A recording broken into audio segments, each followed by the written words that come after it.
at high volume, preferably in a residential area. Ladies and gentlemen, it is now time! Oh, no. Oh, yeah! I finished these fights. Give me a hell yeah! Top Rope Nation. Learn to love it. It's the best thing going today. Yes. Episode 195 of Top Rope Nation, here to talk a little WrestleMania 37 direction or lack of direction. My name's Ryan Drosty, and I am joined by the usuals, Kyle Ross and Justin Joint. And before we start talking about the state of WrestleMania 37 and really just the state of wrestling television this week, I want to check in with the fellas, see how they're doing. And I'm going to throw it to Kyle out in Cleveland first. And Kyle, I have to tell you, you might be shocked to hear this after last week, but I am talking to you from an Iowa where it is snowing yet again. A snowy Iowa, Kyle Ross. How's it going in Ohio? The fuck is going on up there, Every time man? we record, Wow. It's a snowstorm. Yeah, we got snow here too. And I even shoveled this week. What do you think about that? Oh, did make Cammy do it, huh? Long time. Well, she always uses the snowblower just to be careful. You guys will like this. I always forget how to use the snowblower, and rather than ask, I just oh, how about you just use it? You're better at it than me. Does not surprise me in the least. Yeah. But anyway, great to be here, Ryan. No place I would rather be on a Thursday night than talking pro wrestling with you fellas, and we got a lot to talk about tonight. Yes, we do. Justin Joint, technical difficulties aside, how you doing, my friend? I am Kyle Ross, fuming hot at my technical issues to start this broadcast. It's very frustrating being a technologically dumb human being. Wait, are you Kyle Ross, as in Kyle Ross mad when he was walking into that convention center down in New Orleans during Mania 34 weekend for the indie shows? Are you that hot? I am hot. I don't know if anybody can be that hot. Oh, yeah, he was pretty hot that day, but I'm glad we got you on the line. We thought we might have to do the show with just me and Kyle for a few minutes, but you came through in the clutch. You finally got on. We persevered. Yes, we stuck with it. We're ready to go. Long-term build pays off. Thank you to the patrons in our live, watching the show live, I should say, right now. We do stream our show each and every week on our Patreon page, exclusively to patrons. And we've had some people waiting on the show starting tonight. And we appreciate you sticking with us through the technical difficulties. And of course, we appreciate your support as always. In fact, next week, we will be recording a brand new edition of the Top Rope Nation Classics podcast, our bonus podcast we do exclusively for Patreon. And later in tonight's show, we got a question by luck sent in from one of our longtime listeners that has to do with the very show that we will be covering on Classics next week. So we'll get to that at the end of the broadcast. Be a good little teaser for next week's show. But in the meantime, like I said, we're going to talk current events. We're going to talk direction of WrestleMania 37. And I think we're even going to check in on the state of that WrestleMania fantasy draft that we did way back in mid-October. Checking in let's see, 4 months later now. We're still about 2 months out from WrestleMania, but see how our picks are looking as we get ready for it. We're going to reference two previous podcasts on the show. We believe in booking continuity on this program, not just one from mid-October, but the one that we did last week, as a matter of fact, is pretty relevant, actually, 7 days later. Booking continuity. Who'd ever think of that? I wish more people would think of that, maybe. Maybe make it a little easier to watch weekly television. Who knows? But as far as continuity goes, we thank those of you that tune in to Top Rope Nation each and every week. And if you've never heard the show before, please hit that subscribe button wherever you're listening to the podcast, whether it's Apple, Spotify, Stitcher, TuneIn, Podbean, or maybe you're watching the video version of the show right here on YouTube.com. Even if you're not watching on YouTube right now, check out our YouTube page, hit that subscribe button. Although the weekly live cast is exclusive to patrons, every month when we do our pay-per-view post shows, those go out to the world. You can tune in live for those. And, you can see the video version of every podcast on delay on our YouTube page. So if you don't join us for the Patreon live feed, you can see it the next day, youtube.com/Top Rope Nation. And of course, while you're on your favorite podcasting platform, leave us a 5-star rating and a written review so I can get you a free Top Rope Nation sticker in the mail. Just make sure you leave that Instagram or Twitter username in your review so I know how to get a hold of you, so I can get the address to send you that free gift. We'd really, really appreciate it. We had 2 great reviews last week. Appreciate those, and would like to see some more come in. Since it is WrestleMania season, I'd like to find some new listeners for Top Rope Nation. Our ratings will go up. They will. We will not be dropping 40% in our target demo over the next year, or at least I hope not. We'll see. I have more confidence in what we're doing here at Top Rope Nation. So, Kyle, you kind of put together the show notes this week, so I'm going to kind of go off of what you have here for us. And looks like you wanted to start talking about AEW Dynamite from last night. What are your thoughts? Big fan of All Elite Wrestling, so I don't know if I could talk about this show objectively, quite frankly, at this point. We're always objective. Yeah, some people say you're too high on it. Oh, here we go. You're an AEW apologist. Yes, Oh, AEW God. apologist. Kyle Ross. Always. Yeah. Go ahead. What do you think? I really liked the show yesterday. I think they tried a lot of different things. I know in kind of perusing the internet, some of the criticism of the promotion has been that, maybe they're doing too much. Almost, there were people that thought the Lee Johnson thing came out of left field. I enjoyed it as someone, who is pretty high on him. I mean, is he going to make an immediate impact? Is he a main eventer 3 weeks from now? Absolutely not. But I liked that. Obviously, I thought the main event was tremendous. I thought the opener with Janela and Darby was really good. And loved the Inner Circle stuff, how that progressed. So, love Pac squashing Dolph Ziggler's little brother. I got to say, why, if you're old, I mean, I'm sure he loves his older brother, but don't come out there trying to look exactly like him. Why would you do that? Like the same hair, basically the same kind of outfit he wears. I don't know, man. I mean, I know why, because it's worked for Dolph Ziggler for 30 years. I mean, I guess if a consistent mid-carder is what you're going for, more power to you. I mean, he makes a paycheck, makes a good paycheck, so I guess point taken. I don't think Ryan's getting a consistent mid-carder. No offense. I'll tell you who's really good, though, is the Acclaimed. I saw you tweet about them last night. My God, I bit that near fall. I don't know, am I a mark for admitting this? But when they hit Jericho with the boom box, I was like, my God, is Jericho going to put them over? But, yeah, I thought it was a good show. I know there was some disappointing news with the ratings coming in today, but, the news continues to dominate. But the fluctuation, and one of the reasons I don't like to talk ratings on a week-to-week basis, these fluctuations aren't that big. Mm-hmm. Particularly when we talk about the Wednesday night wars. You're talking about, movement of 100,000 people sometime. So, whatever. It wasn't as big. I mean, although it was Kenta's first big match, and I'm interested to see how that particular match did in the ratings. If that didn't do well in the ratings, maybe that's a little concerning. But otherwise, this show was not as, positioned as important as last week, so I'm not surprised it dropped a little bit. Good news that Cody Rhodes not seriously hurt with the rotator cuff injury. I thought he was just doing a hell of a job of selling. Mm-hmm.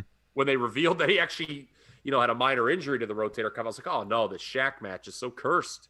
Yeah. But I guess he's not going to miss any time per Meltzer. And I just really enjoyed the show, really from start to finish. Same. I mean, like I said on Twitter, it's just a really well-paced show. A lot happened in that 2 hours. It started on a high note with that opener, ended on a high note with the anticipated tag match. And, in between, it was kind of up and down, but you mentioned, the storyline with the Inner Circle. Continuity in their booking. Love to see it, right? The match with the Acclaimed. They had the women's tournament kicking off. So much happened in 2 hours, but I never felt like they were rushing to get stuff in. It was just laid out perfectly, I thought. And as far as the ratings go, I don't know how much Kenta is going to mean to ratings here in North America. How many people actually watch New Japan. I know we all... we like New Japan, but most AEW fans, you have to think, are aware. Right, but I mean, for them to pop a number, they've got to be drawing in like a little bit more from the casual side. I think the hardcore AEW audience obviously knows who he is. NXT, I mean, he was hurt all the time, but some of the NXT crowd will know him. But I don't know how much he can do for your ratings. The numbers last night were 741,000 for Dynamite, NXT 558,000. So we had in the viewership department, AEW ran away with it. As far as the 18 to 49 demo, AEW was number 21 on cable on Wednesday night. NXT was number 62.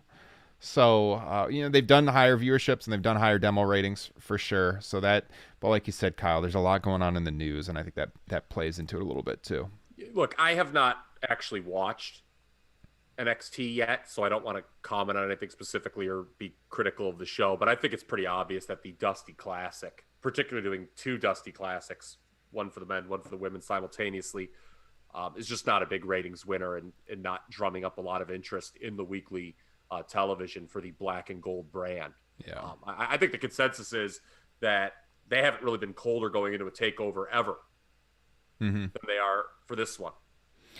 Yeah, I was talking to a friend of mine about this earlier today, actually, listener of the show, and he was telling me, he's excited for NXT TakeOver this weekend, and I told him, I mean, I'm excited in the sense that I know we're going to get good matches. We talk about this all the time, but like nothing on the show is drawing me in to watch it other than that. I'm not like super jacked about any of the storylines or anything, but I mean, I'm sure it's going to be a really good show in the ring, and I will watch it. But I don't know. I'm just not captivated to watch NXT. I also haven't watched it yet. It just aired last night. I'll watch it in the next couple of days. But no, I wasn't that enthralled to turn it on last night after AEW was over. It will Oh, go ahead. Sorry. I was just going to say, it will turn out like probably almost every other takeover of the past year, where they should just name it Takeover : in a vacuum. It was pretty great. Exactly. Yeah. Because the issue is I don't really care about any of the results. Right. And we harp on that a lot on the show. If you don't care about the results, the fact that the matches were good in the modern sense, like, you had a lot of athletic moves, and like Justin just alluded to, it's good in a vacuum. Folks, I hate to break it to you. You want to be looking forward to a major show. Mm-hmm. That's kind of the way wrestling's supposed to work. It's not supposed to be like, oh, God, this freaking show. Or, I'm sure people are going to fire off tweets. I didn't even know there was a takeover this weekend. You always see like some, smart ass writing that on Twitter. Yeah. But, the good shows are shows you look forward to and then deliver. So, believe it or not, it should not be, oh, I'm dreading this show. Oh, it was okay. That's not the way wrestling is supposed to work. I mean, honestly, I can't remember a takeover I was less interested in. They're not calling it the St. Valentine's Day Massacre, I suppose, because they just don't want to offend anyone. Is that why we think? Because it's weird that it's like the Vengeance Day Massacre, or that doesn't really roll off the tongue. No. Ted Cruz has got to be so upset that cancel culture's won again. I just want to make sure we don't miss it, because I don't think I heard you guys bring it up, but for me, kind of bearing the lead on a very enjoyable AEW show was the Sammy Guevara stuff. I think that was my favorite part of the show. Yeah, the Inner Circle split was. I think they've built that up for weeks and weeks and weeks so well. I think was that Kyle. Did you send a text about how the use of the dressing room one week? Like the way they've been doing that. Yeah, so I heard some people complaining about the cameraman. I actually thought it worked great how they addressed it in the two people. Yeah, I was scratching my head that. Are we convinced Sammy Guevara is turning babyface? No. Actually, that was my first thought, is like, he's so good as a heel. I can't really see him as a babyface. And frankly, after last summer, I don't know if I'm ready for him as a babyface. Yeah. Well, the crowd kind of is wanting to cheer him, so they'll be let them. But I'm not convinced that this is all not an elaborate ruse on Jericho. Like, we know MJF's going to turn on Jericho eventually, but I'm not convinced that Sammy Guevara, isn't working with MJF. Maybe I'm out to lunch. I don't know. Maybe just I kind of wanted that to happen. And I could see that. But we shall see with that. And, I want to talk about something, again, I read a lot of stuff online from people I respect and just random people too. He's talking about me. No, that's but with the AEW, so we're a few weeks away from Revolution. We don't have much of a card. And I know there's some people who are like, with the Lee Johnson thing to mention, they're like, oh, that's so out of left field. Cody's got this match with Shaq, and now he's just kind of working with these undercard guys. What's going on? I don't get this.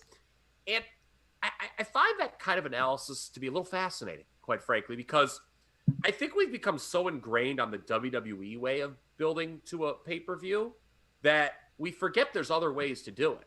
Like, a guy can have a match and actually do other things. Like, the WWE way is, all right, you've got your pay-per-view program, you're married to that guy, all your interactions are basically going to be with that guy for 4 weeks. We're going to run this thing into the ground. And the general consensus seems to be that's the way to do it. WWE is just not very good at doing it. Mm-hmm. I'm not convinced that there's not another way to do it. Like with AEW, there's a lot of stuff they've done in recent weeks, right? And we'll see in a couple weeks how people feel about the Revolution card. But I don't mind how, guys have multiple angles and multiple programs they're working. It's a different way to do it. I would argue against that. I think the only way to do it is to have your champion lose non-title matches. That's it. That's the only way you can build a pay-per-view. That's what you've been taught. Yeah. Well, I mean, they're not going to get Shaq on there each and every week either. He's got to have other stuff to do.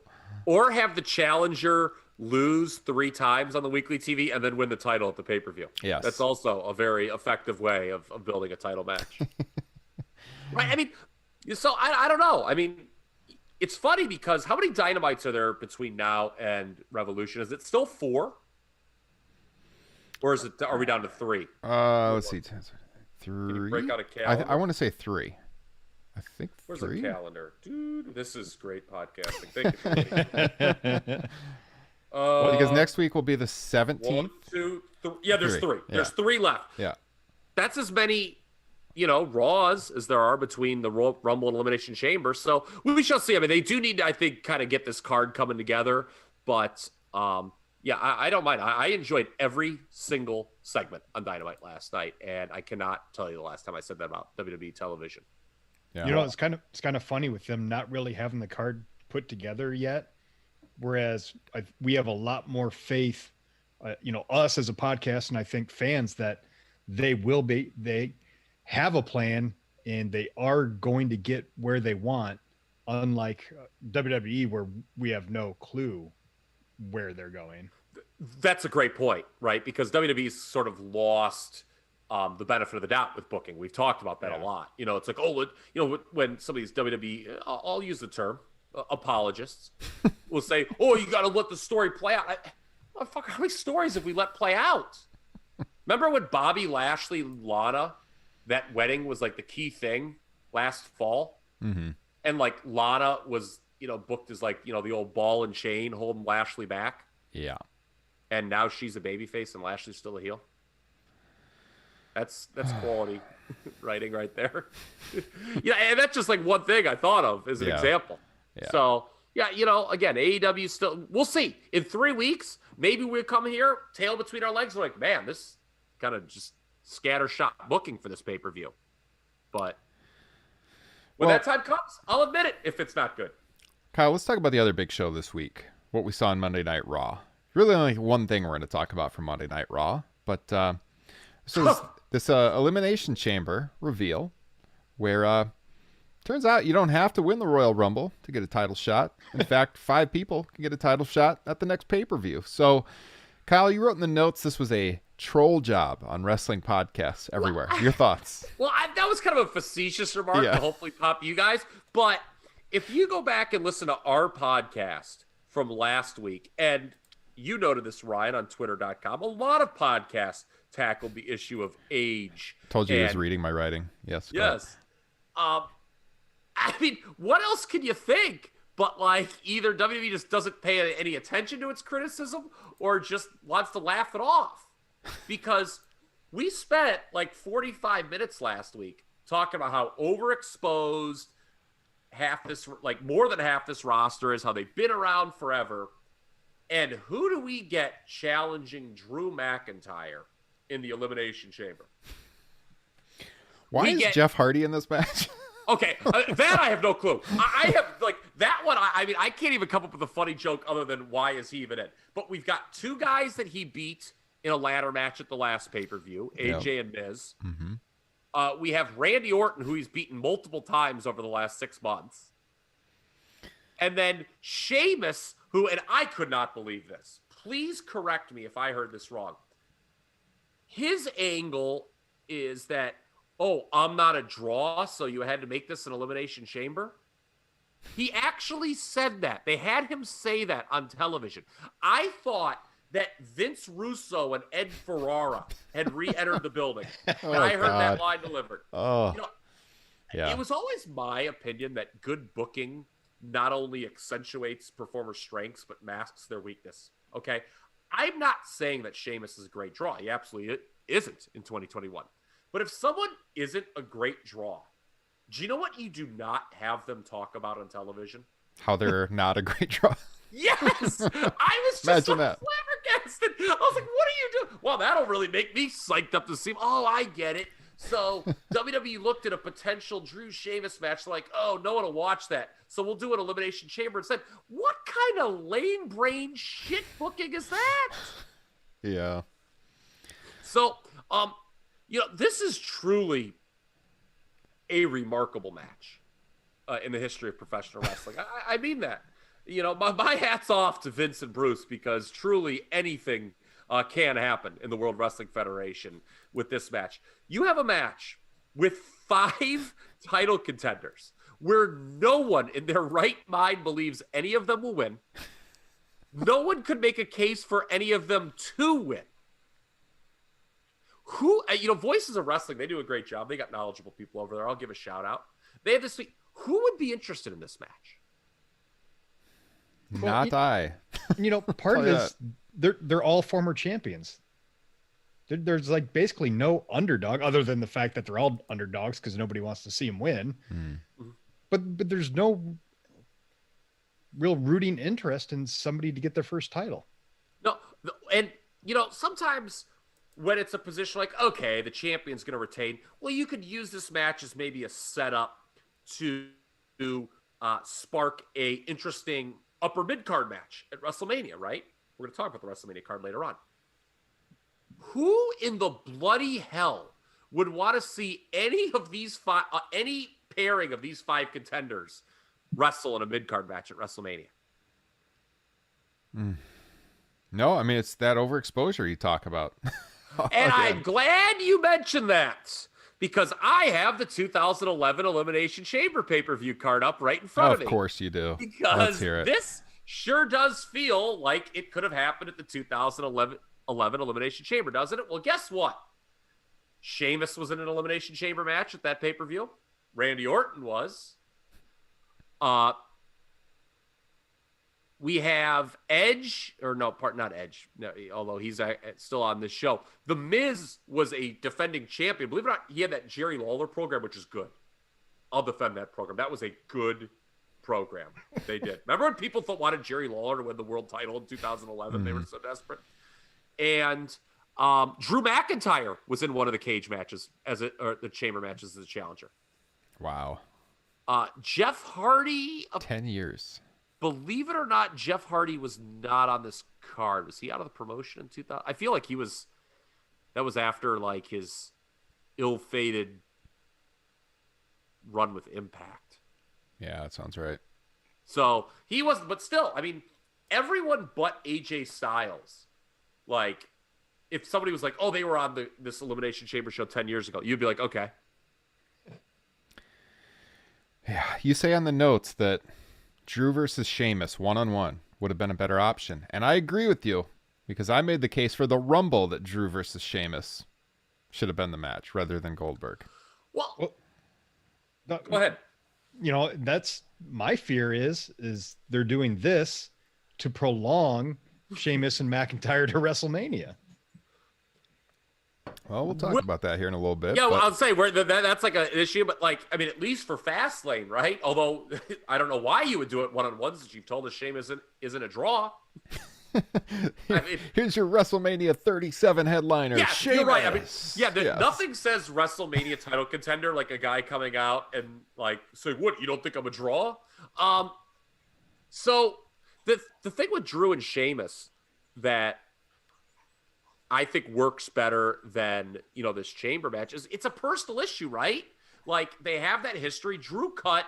It wasn't the best promo in the world. I'll be honest with you. 2 weeks ago on Raw, but it was, alluding to a personal issue, and personal issues draw. Not Shane McMahon, the gym teacher coming out and assigning people to a match for no reason. Like you said, Jeff Hardy. Why? I'll be honest with you. I really didn't like the way that Drew Sheamus 2 weeks ago was booked at all. Where Drew was so upset, he had tears in his eyes that his buddy was treating him this way and stuff. Like, that is not really the way to get over a babyface in 2021. It was like they were doing the the Hogan so sad that Andre had turned on him kind of thing. Like, it doesn't work. I didn't like the portrayal of Drew McIntyre there at all. I thought he looked weak. I want to talk about the chamber in general being used as the February pay-per-view and kind of a bridge from the Rumble to Mania, or a way to determine the other contender, which we've seen sometime. Because Ryan, I saw you jump in on Twitter in an interesting discussion that was going on. He's stalking me. Yes. Well, I like. Hey, I do thorough notes. Hey man, I don't blame you. I don't blame you. I got good takes. Follow me at Ryan Frosty. There you go. Okay. So the initial conversation brought up a good point. The reason that Elimination Chamber was brought to the February pay-per-view as we know it now, and for a while it was discontinued for the record, but John Cena wins the Rumble in 2008, correct? So, big surprise. It was great. Yep. MSG, my God, they forgot to boom at MSG. It was so great. And he's like, no, I want to challenge Orton right away at the next pay-per-view. I'm not waiting for Mania. Okay, that's an interesting deal. That's different. So they set up a chamber match to determine the WrestleMania contender. And that showed Drew pretty well, if I remember. And they took note of it, WWE. And then they made Elimination Chamber the next. It was still called No Way Out at this time. And in 2009, they did the chamber again. And that showed Drew well. And that show drawing well is actually what led to the themed pay-per-views. People may not remember this, but it was the success of the 2009 No Way Out show that they decided, hey, we're going to just go with themed pay-per-view, hey, it's October. That means we're doing Hell in a Cell. Yeah. And they did, sure enough. And what's fascinating is there's been no evidence that this is really, that the themed pay-per-views work. Because while the Elimination Chamber as a specific pay-per-view in 2008, 2009 did draw, once it was called Elimination Chamber in 2010 and every year subsequently, it did draw particularly well on pay-per-view when people knew it was coming. Yeah. So, I don't know, man. This is a weak-ass chamber match. I'm with you. It's so much better when it naturally comes up and you have multiple contenders ready for that title or a reason to do a chamber match. There's no reason to do this chamber match other than you have a pay-per-view called the Elimination Chamber. So you have to do it. You just kind of like, like the Hell in a Cell thing. Got to do Hell in a Cell matches. Oh, got to do a TLC match. It's just, I don't like that. I like you said, and like I wrote on Twitter, I like when you can just pull these matches out of nowhere. It makes it so much more exciting. You never know when they're going to happen. When like, oh, here comes February, or here comes October, the Hell in a Cell's coming, the Elimination Chamber's coming. It's just, there's nothing exciting about it. I don't like it. I don't care for that. To the point, it's funny. I could probably name all the participants in the first 5 Elimination Chamber matches when they were placed randomly at a time where maybe a storyline called for them. Dude, since like 2008, no chance. Yeah. Especially, and you have like multiple chamber matches. At least with the men and the women, it makes a little bit of sense. But when they were doing it, like 2 men's chambers on the same show, that was hideous. Yeah. All right, let's move ahead. Let's talk about WrestleMania 37. This will get Kyle hyped. Let's guess the Mania card. So most years, if you are 2 months away from WrestleMania, you have a fairly good idea of where the company's going, and that's not a bad thing. That's a good thing. You should be able to kind of foresee where the storytelling is going. certainly for the biggest show of the year, right? But when we look at WrestleMania, we might have kind of an idea of some of the matches, but like it's pretty tough to forecast them here. So we thought we'd do a State of WrestleMania 37 show, and kind of throw out there, what do we think the headline matches are going to be, the title matches, where do things stand right now? We know there's been some reports about a couple of the matches, but also the reports indicate that WWE really hasn't decided on a lot of stuff, and it shows 2 months out. And for the record, Meltzer is on the record saying they're doing Roman and Edge, and I have every reason to believe that that's the case. Let's hope so. That has been like the only decided match for weeks from what I've been hearing. And I want to make one thing. This thing they're doing with the Rumble winners dragging out their decision, I don't agree with that. I know there's a lot of hours of TV to fill, and we got 2 shows between Rumble and Mania. I don't think that works. And we've seen in the ratings it really isn't being a draw. When they dragged Edge to every TV show last week.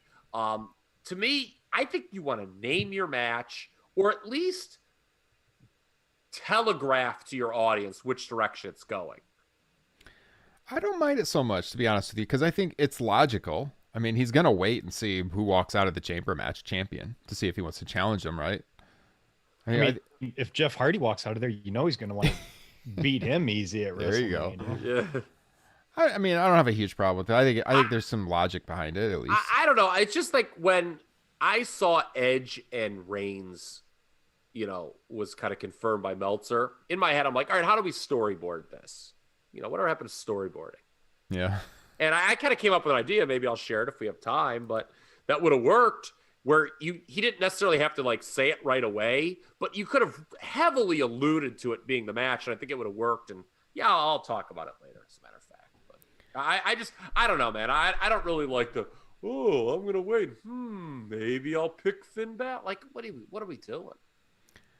So how do you want to approach this discussion here? Should we just throw out the matches? I mean, obviously Roman and Edge seems to be one.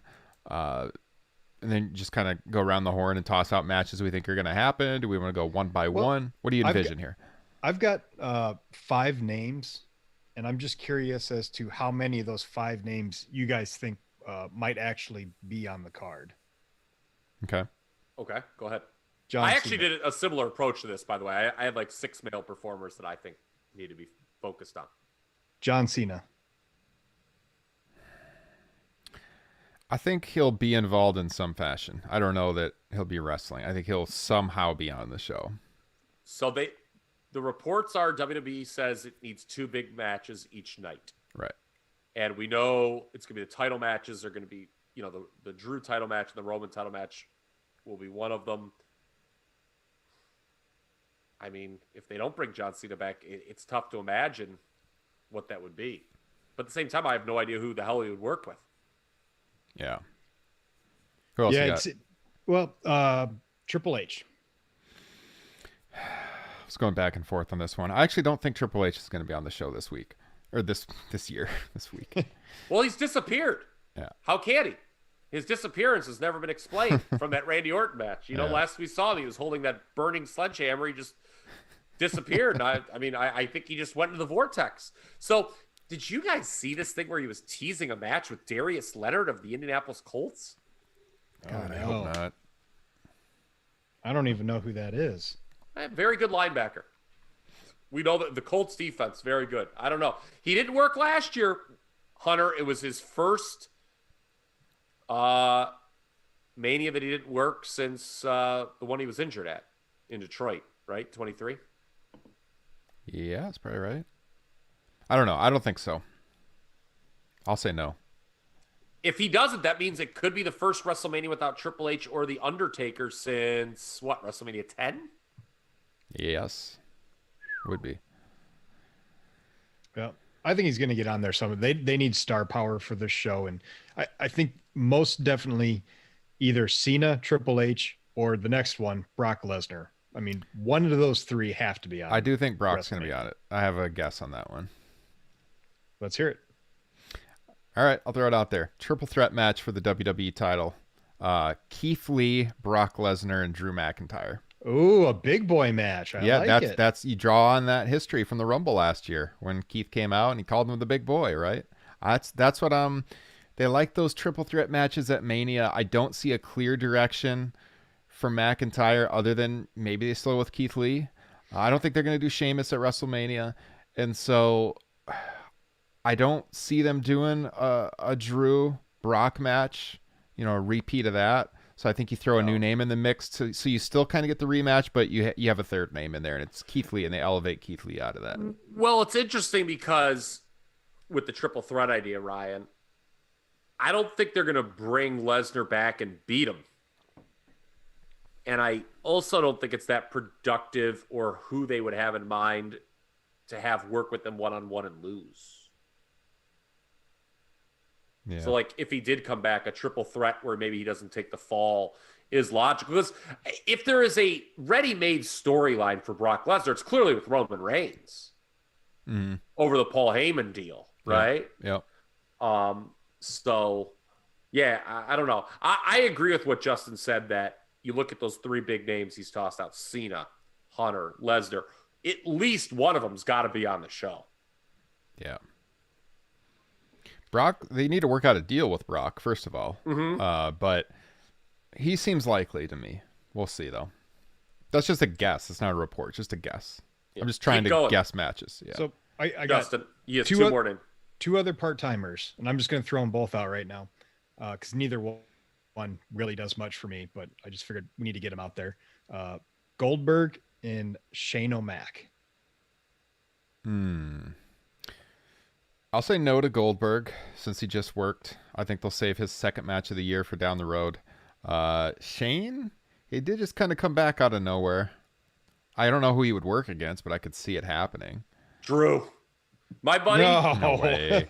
my buddy Chad, like, he did this like hilarious troll card. I gotta look this up because I was in tears when he sent this to me. He's like, this would be the ultimate WWE card. I gotta go through here. Well, while you're doing that, I'll just throw out some stuff. So that was my prediction for the WWE title match. We'll see. Obviously, Roman and Edge has been supposedly decided. So we'll see what happens there. I see an IC title match between Big E and Seth Rollins taking place. Asuka and Charlotte for the Raw Women's title. SmackDown Women's title. This one I had a little trouble with because, obviously we've got this Sasha Banks, Bianca Belair thing, but it's hard to imagine they leave Bayley out of a big match at WrestleMania after the big year that she just had. So I'll just throw a triple threat out there between Sasha, Bianca, and Bayley. They had that interaction on SmackDown recently.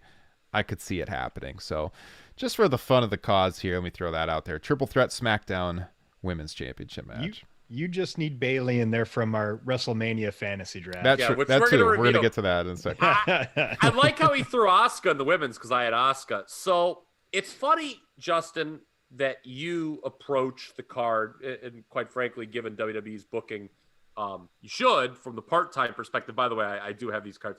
My buddy Chad said, I'm hoping WrestleMania is Charlotte and Lacey as the main event.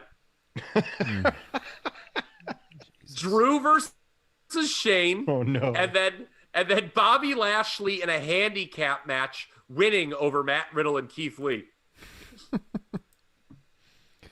He wasn't being how about that way they booked that thing on Monday? Keith Lee better not be wrestling for the U.S. title at WrestleMania. Matt Riddle, who has been unsuccessful all these weeks, sees another contender jump in and beat him clean as a sheet. And then Bobby Lashley comes down and kicks both contenders' asses. What a piece of business that was. Yeah. So I've got 6 quote-unquote full-timers that I feel need, capital N, capital E, capital E, capital D, need to be featured at WrestleMania 37. Drew McIntyre, Roman Reigns are obvious. We know they're going to be the title matches. The others are Big E, Keith Lee, Damian Priest, and Matt Riddle. One of those 6 names, they're all a little newer. They don't have that 2011 stink about them. So I think it is very important that those 6 names are featured prominently. Ryan, you actually had a match that I came up with. Big E beating Seth Rollins seems like a good idea to me for the Intercontinental title. Retaining the Intercontinental title, I should say. I'm not crazy about Seth's return as the Messiah again, but they did do a good job on SmackDown last week, making his return seem important, at least. And he's going to be featured in some regard. So I think he's actually on the show, right? Yeah. It's not the first time they've advertised him to come back. That's a good point. Yes. Yeah. I think you would hope. I mean, they showed that video package twice. Yeah. That would be pretty bad. So him putting over Big E, I think, would be a good use of Seth Rollins, and I think would help Big E's cause in the promotion. Damian Priest, I think we know where he's going, right? The rumors are out there for this one. Him and your boy Bad Bunny, Ryan Satin's boy. He loves the lectures to tell us how important this guy is, against Miz and Morrison. I'm okay with that. I think that's a good use for everybody involved there. I think that you took the words out of my mouth, Justin, because if I apologize. No. I try to not take anything out of your mouth. Oh no. Hey-oh. But look, if I'm standing for Damian Priest here, and they're going to have him win, because obviously if he teams with Bad Bunny, they're going to win, right? Yeah. But him teaming with a celebrity and winning, that's kind of like a key spot, I guess, for guys. So I can't complain about that. As for Riddle and Keith Lee, one of them is probably going to wrestle Bobby Lashley. You would hope they pay this Riddle-Lashley thing off with a Riddle win, right? Yeah. So maybe, and then Keith Lee, I don't know. He probably does work with Drew, I think. Maybe he turns heel. Yeah, I could see it. Maybe all Drew's friends. So I don't know. That's something that I thought of. So 2 big names that I have not heard that are going to be featured or have to be featured somehow. Curious if you have any thoughts. AJ Styles and Daniel Bryan. What do those 2 guys do? I have no idea. I was tormenting myself this earlier today too. Does it matter even though? Because you look at Bryan, I mean, he put over Cesaro clean as a sheet on SmackDown last week, Ryan. I know certainly since your job, you saw that match. Mm-hmm. And it looks like Bryan is very content just to put people over. Mm-hmm. I mean, it's kind of funny. We were all, or many at least, were hypothesizing, oh, this guy could win the Rumble, go on and challenge Roman. I just think he's content to put some other guys over. I mean, if Rollins isn't in that IC title match, I could see Rollins and Bryan doing some kind of storyline too. But yeah, who knows? I don't know what you do with AJ Styles. You know what's sad is I don't even care. I don't need to be an asshole about it, but I agree with you. Mm-hmm. He's wrestled everybody on the roster. Yeah. I don't think it's a huge deal what he does. Yeah, I mean, there's a bunch of names out there that it's hard to say what they're going to be doing. We'll see.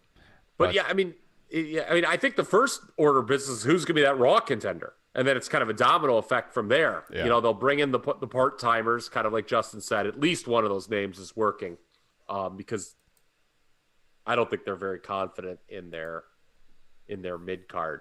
And Bray Wyatt's going to work Randy Orton. God, am I scared to death of that match. Mm-hmm. They don't drag that one out through WrestleMania, do they? Oh, absolutely. They'll do a gimmick. Oh, God. That's so bad. Some Firefly Funhouse. What, aren't there some rumors that they're going to kill off Randy Orton for good? Did I read that properly? What? I hadn't heard that. I haven't seen that yet, but... Must have gone to one of those news with a Z sites. Could be.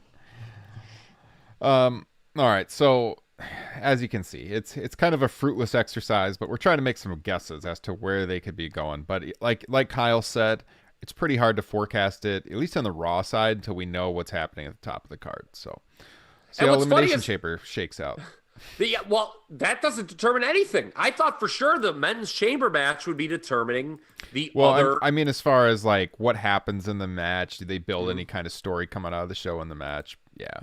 But I think we should go back to that. Are you guys surprised that they're not determining the other world title contender Yes. in the Elimination Chamber. That's what I thought for sure they were going to do, that Edge would make his decision. They're like, okay, well, we have another contender then. And, you know, as you kind of alluded to at the very top, Ryan, there's problematic issues that it kind of undercuts the importance of the Rumble when you do that. But, well, especially the main problem with that is that you just announce them, that they don't have matches to get into the Elimination Chamber. It's so so random. You're right. I think, you know, earning your way into that is better, but still, I don't know. I think the Elimination Chamber should be moved. I don't like it in this February position at all. To put a bow on that previous conversation. Maybe you move it to early summer to determine a SummerSlam championship contender. And SummerSlam's kind of become like the second biggest show of the year. Or you use it like we've all kind of alluded to, in an organic spot in the storyline, like when the storyline calls for it. If you've got a number of contenders ready to battle for that spot or whatnot, I don't think, you know, just having an Elimination Chamber pay-per-view is a good idea. I just don't. Just like I don't think Hell in a Cell is a good pay-per-view concept, just like I don't think TLC is a good pay-per-view concept. I don't think Money in the Bank is a good pay-per-view concept. Really, I hate all the pay-per-view concepts. Except WrestleMania, Royal Rumble, and SummerSlam. On that note, let's check in on our WrestleMania fantasy draft from last October. If you guys didn't hear that show, it's kind of a fun listen now, 4 months later. We all kind of went back through it recently. We did that WrestleMania fantasy draft. I believe it was October 16th. So we were almost 6 months out from WrestleMania, and Kyle had come up with a system where we would earn points. So we did a 4-round draft, snake style, and we all picked 4 different individuals that we were thinking would be in a kind of a highlighted position at WrestleMania to earn the most points. And when we actually get to WrestleMania, we'll see who wins this draft after 6 months. But we went back and we looked at the performers that all 3 of us picked, and how do we feel about our chances to win this draft eventually when we get to April. And so before we reveal our rosters again, if you don't remember, Kyle, do you want to run through the point system you came up with here? Yes, sure. Because it'd be awkward if I said no. No, you do it. I don't care about my creation. No. So here it is. 15 points for being in a, quote, world title match at WrestleMania. This includes the Universal, WWE title, Raw Women's title, SmackDown Women's title.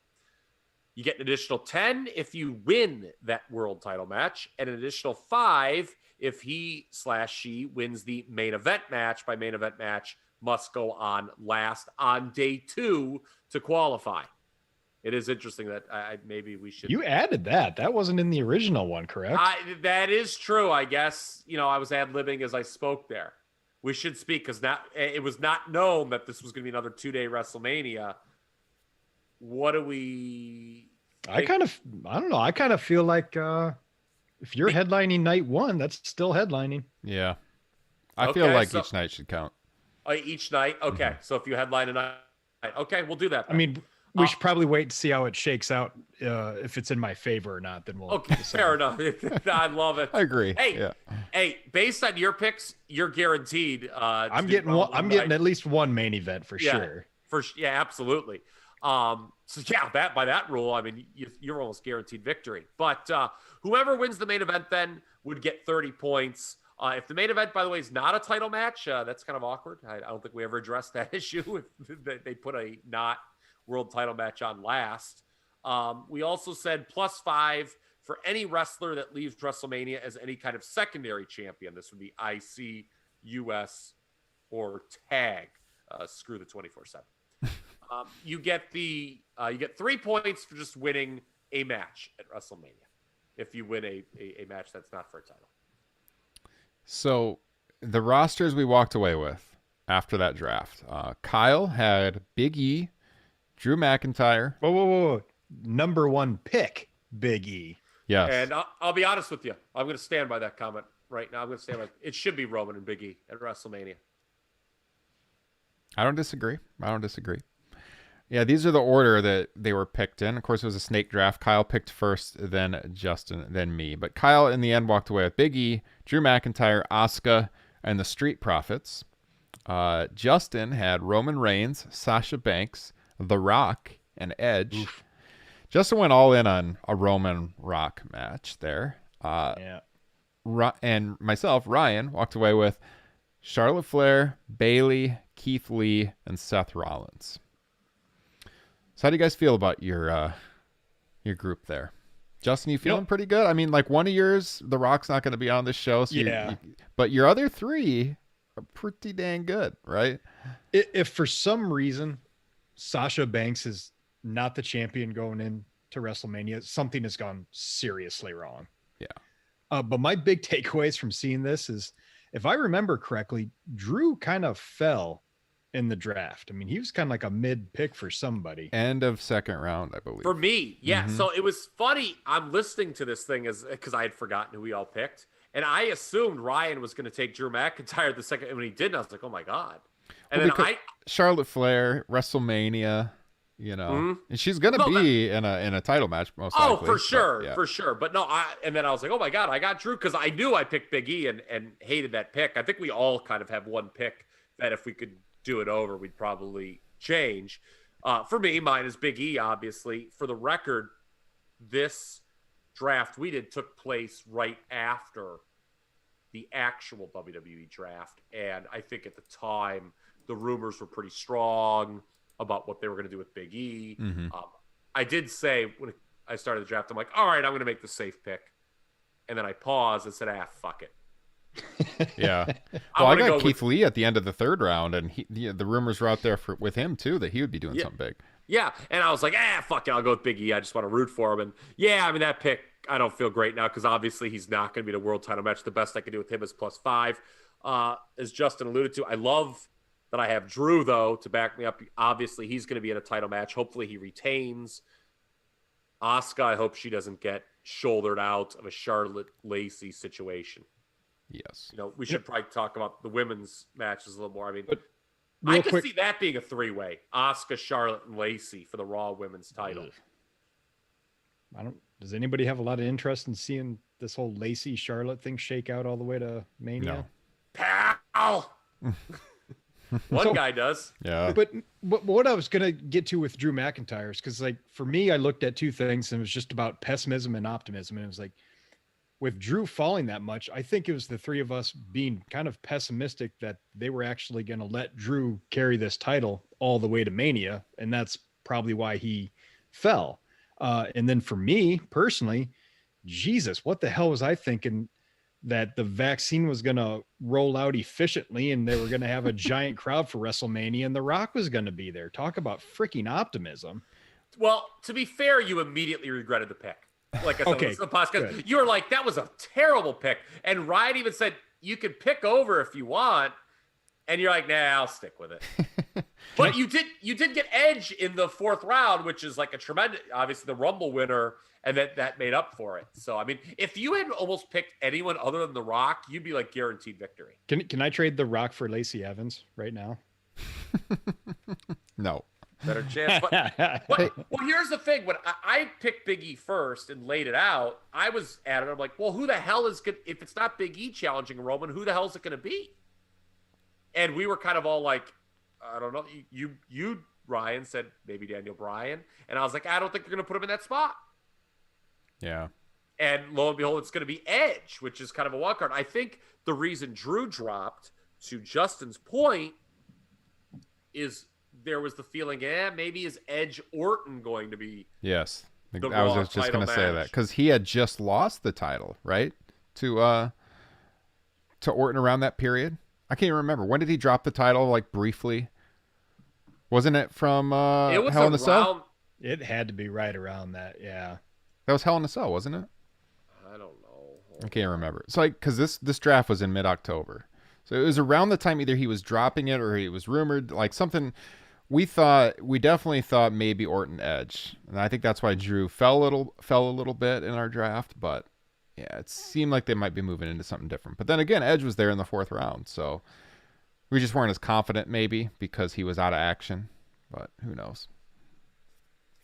We were definitely questioning whether Drew McIntyre was going to be in the title match. I don't know that any of us thought he wasn't going to be in like a big match, but The title match, we weren't so sure at that point in time. Well, no, because it was funny because I was like, oh, well, he'll definitely be in the title match. And you guys were like, are you so sure about that? Yeah. So Orton won it basically a week later. Hell in a Cell was October 25th. Okay.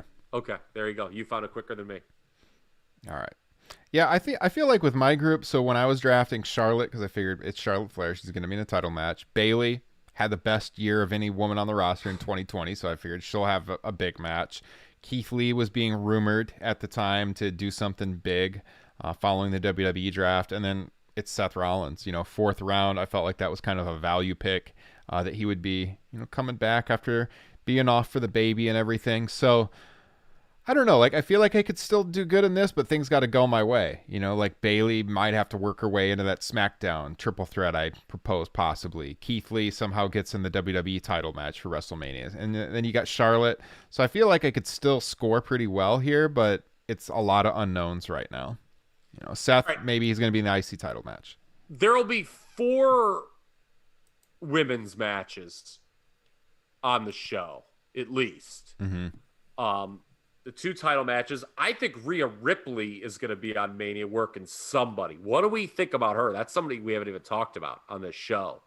Like, do we think it'll be a rematch with Charlotte? Could she work Bayley? Could she get the call up and that's just like a match to put her over? And that's what they do with Bayley? Could be. To me, the biggest match, it'd be unfortunate for Asuka because, she's been champion basically this entire year, but the big match is Charlotte Ripley, for Ripley to get that win back from last year. Yeah. I think the whole X factor there is, do they wrap up Charlotte and Lacey before Mania? And you kind of have to turn Charlotte heel too. I think. Yeah. I don't know if they're going to go back to that. I think they'll save it for down the line. I don't think they'll do it at Mania again. Yeah, I don't think they will either. I don't know. We'll see. I think there's a lot of unknowns with this draft still, just like there was a lot of unknowns 4 months ago. So I don't know. We've gone 2/3 of the way now from the time we did that draft to WrestleMania, and we still got a lot of questions. So we'll see. We'll check in again, I guess, right before the show and see how we're doing. But I guess before we take it home tonight, I do have one more segment planned, and that is a question that came in. So we haven't done a full mailbag segment in a while. We do have a back catalog of some questions we got to get to. At some point, we should do that. At some point, we'll do like a full show again that's just all mailbag questions. So if you want to be a part of that, I save all the questions that are sent in. So those of you that sent in one weeks ago, months ago, and we didn't read it on the air, could still be pulled upon, so keep tuning in. But if you want to send in a question, it's topropenation@gmail.com, just like the review deal. If we read your question on the air, I'll send you a free Top Rope Nation sticker, a vinyl die-cut sticker. This is high-quality stuff, no cheap stickers. A high-quality sticker if we read your question on the mail. So get them in, or if we read it on the air. So get them in, topropenation@gmail.com. And this week, this question came in from a long-time listener of the show. He's been a big supporter for years from us, and that is Adam from San Diego. And I wanted to bring this question out early before the mailbag show because it's topical, because it deals with the show that we're going to be doing for Top Rope Nation Classics next week, as I mentioned at the top of the broadcast. So that, of course, is our special show we do over on Patreon, where we do a deep dive on a classic wrestling show once per month, and it's chosen by our patrons. Patreon.com/Top Rope Nation. The link is in the description. So Adam writes, the other day was the 33rd anniversary of the main event, where the show drew 33 million viewers and a Nielsen rating of a 15.2 market share for NBC, which ranks up with Super Bowls and special series finales as, right up there as some of the top viewerships of all time. He says, how the heck does a company go from drawing one of the highest ratings ever to only drawing a couple of million, if that, week to week? He says, do you guys think the WWE or any of the wrestling companies can put on a show that could draw anything close to the 33 million and that higher Nielsen rating? And he says he knows the ratings deals are different today. We've got streaming, we've got YouTube and everything. But he says, would it be possible? And he says, you guys mentioned it last week with possibly WrestleMania moving to NBC, free television at some point in time. So like if WrestleMania, and I told him I was going to pose this question this way, if WrestleMania aired on NBC, on free television next year or the year after that, like say a Roman Reigns Rock match on NBC, what do you think like the top viewership that show could do? Kyle, let me throw it to you first. I mean, what do you think is the absolute ceiling of getting like, you know, some people just tuning in out of curiosity? It's WrestleMania on NBC for the first time. I don't think it would touch 33 million viewers like the main event did in '88. But Nope. what do you think is like the ceiling? And then I'll tell you what I told Adam, because he sent this question in as a DM on Twitter, and I actually talked to him a little bit last week about this. Well, what do you think, Kyle? So it's just to put that number in perspective. The next year on the main event, which was the famous turn with Savage on Hogan, only did about 18 million. Now, that was a more effective angle because WrestleMania 5 crushed WrestleMania 4 on pay-per-view. I think the most viewers they ever did on Raw was for the Austin Undertaker title change in '99, right? Didn't that do about 10 million? Yeah, I was going to say 9 or 10 million.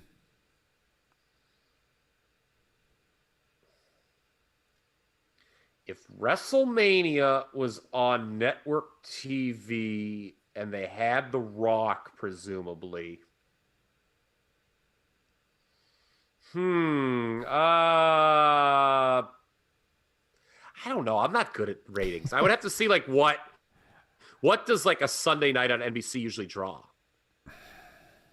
So I'm really bad at. I'm like really bad at this. Like, what are the Olympics draw? Okay, so I looked How about up This like Is Us. Yeah, what is This Is Us draw? so I looked up like sports. What is Chicago PD draw? I looked up sports, and I'll tell you, like on a Friday night on SmackDown, like the highest rated cable shows will do, since I'm doing SmackDown and I always analyze the SmackDown ratings.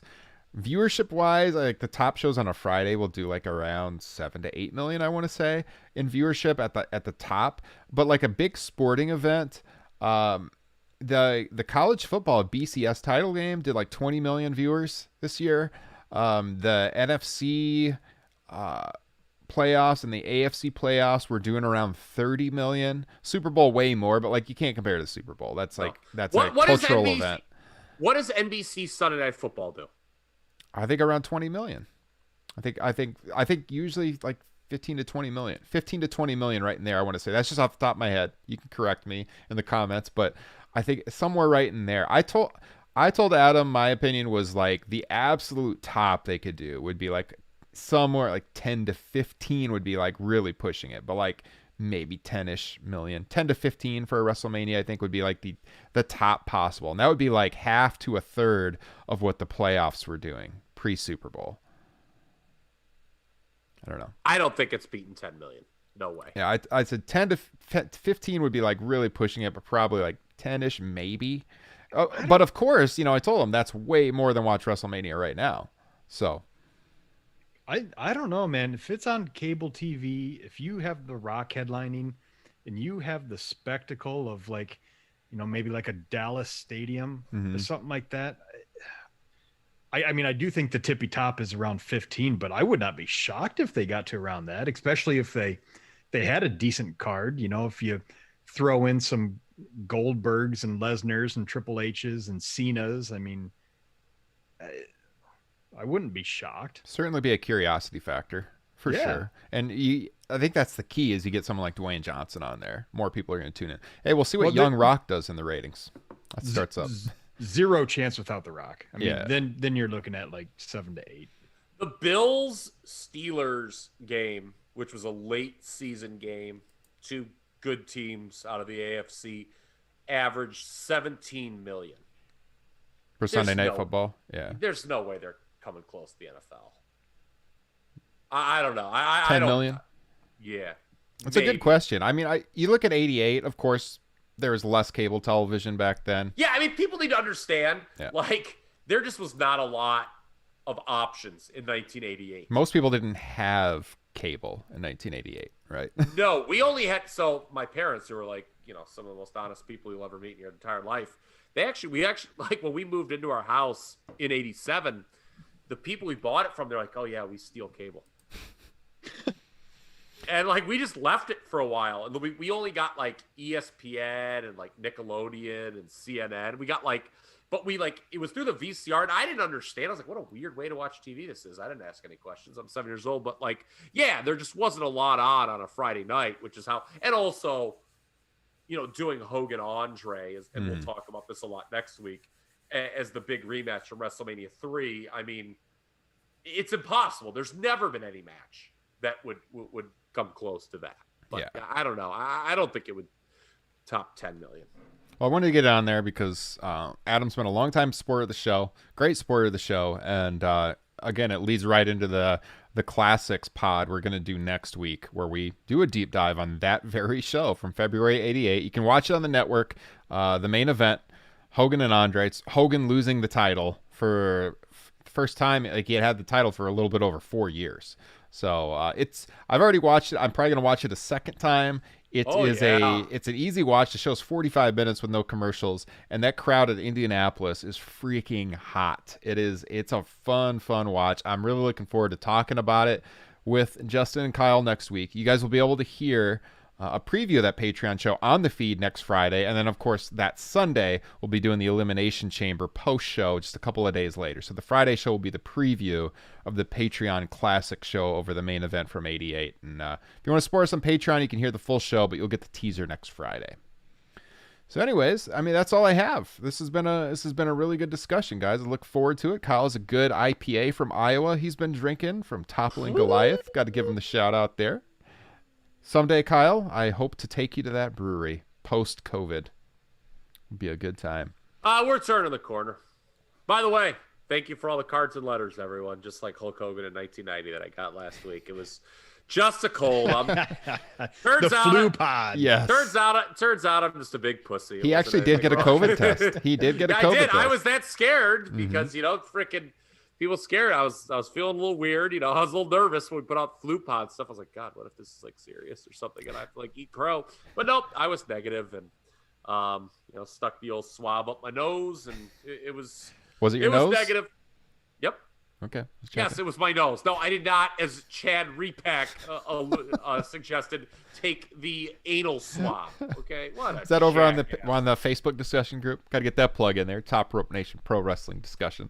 Get in on the conversation. Join the Facebook group.